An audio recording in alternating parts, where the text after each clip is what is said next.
السلام عليكم ورحمة الله وبركاته. ازيكم يا حبايبي؟ اخباركم ايه؟ يا رب دايما تكونوا بخير وهنا وسعادة. النهاردة ان شاء الله هجيب لكم طريقة مندي الفراخ. يلا بينا نسمي الله ونخش على الطريقة.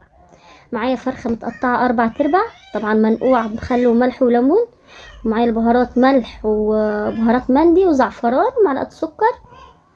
هنبدأ نمسك الفرخة بتاعتنا نشرحها من كل حتة عشان خاطر التتبيلة اللي احنا هننزل عليها بيها تخش في اللحم من جوه وتاخد السوا بتاعنا معانا حلو، لان احنا هنسويها على البخار، هنسويها على بخار الرز، مش هنحطها في شوربه ولا حاجه، فلازم نفتح فيها كويس عشان تستوي معانا كويس. والطريقه دي يعني حلوه جدا، هتعجبكم ان شاء الله لو جربتوها، وسهله جدا جدا جدا. هنبدا ننزل عليها بالبهارات بتاعنا اللي هو الملح وبهارات المندي ومعلقه السكر الصغيره ومعلقه زعفران، ونقلب ده كله مع بعضه. نحاول ان احنا ندخله في اللحم من جوه، التتبيله بتاعتنا دي كلها تخش في اللحم من جوه، ونحطها في التلاجة لمدة 3 ساعات، ما تقلش عن 3 ساعات. لو زيادة لكن اقل عن 3 ساعات لا، عشان التتبيله بتاعتنا والملح والبهارات بتاع المندي ياخد من الفراخ. تمام. هنخش بقى على طريقة الرز بتاع المندي. معايا كوبايتين رز منقوعين، ومعايا 3 كوبايات شوربة، بصلة ناعمة، فلفل اسمر، بهارات مندي، زعفران، حبهان، ورق لوري، قرنفل. نسمي الله ونخش نحط حلة على النار، ننزل بها بمعلقتين زيت، وننزل بالبهارات بتاعنا الخشن اللي هو القرفة سوري القرنفل والحبهان والورق اللوري. هنشوحهم لحد ما الريحة بتاعتهم تطلع. بعد ما ريحتهم تطلع ننزل بالبصلة بتاعتنا، وهنقلب فيها لحد ان شاء الله كده ما تدبل معانا وتخش على الدهب البسيط خالص بالطريقة دي كده. تمام زي الفل، حلو قوي. نبدأ ننزل بالرز اللي هما الكوبايتين ما شاء الله، نقلبهم لحد ما الرز يشرب البصل والبهارات وياكل من البصل والبهارات ويفلفل كده معاكي وياخد لونهم الحلو.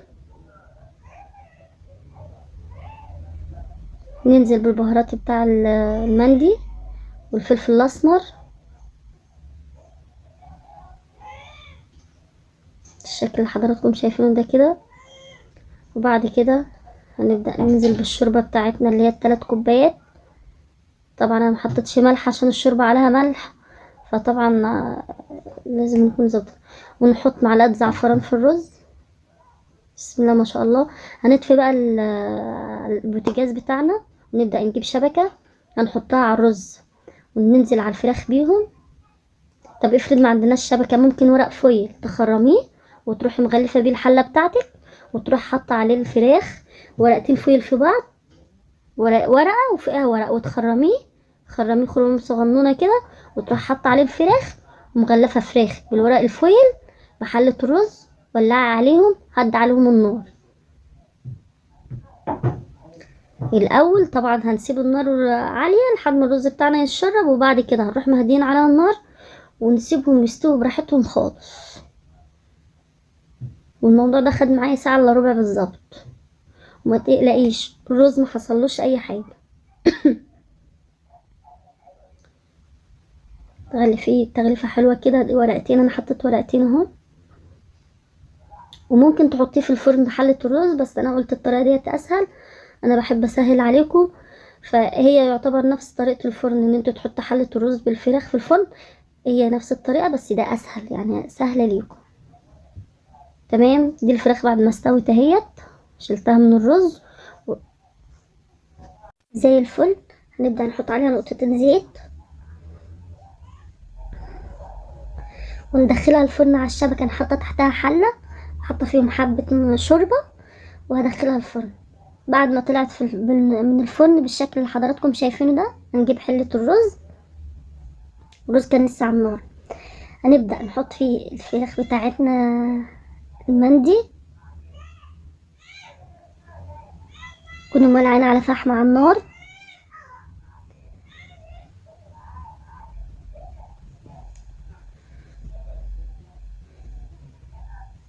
فحمة وعليها معلقة زيت صغيرة عشان تدينا ريحة الفحم كأنها مشوية. اللهم صل على النبي، ايه الجمال والحلاوة دي، ايه الجمال والحلاوة دي، والله ما شاء الله. ما تاخدش في وقتك في ايدك اصلا حاجة، يعني مش هتاخد وقت معاكي خالص. تولعي عليها تسيبيها تستوي براحتها على البخار بتاع الرز. وبصي بقى مش قادرة اوصفلك على الطعم والجمال.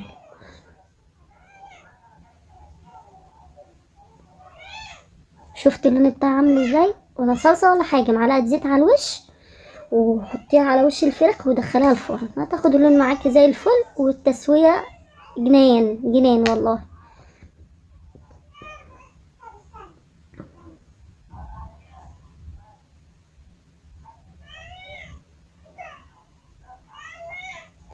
اللهم صل على النبي.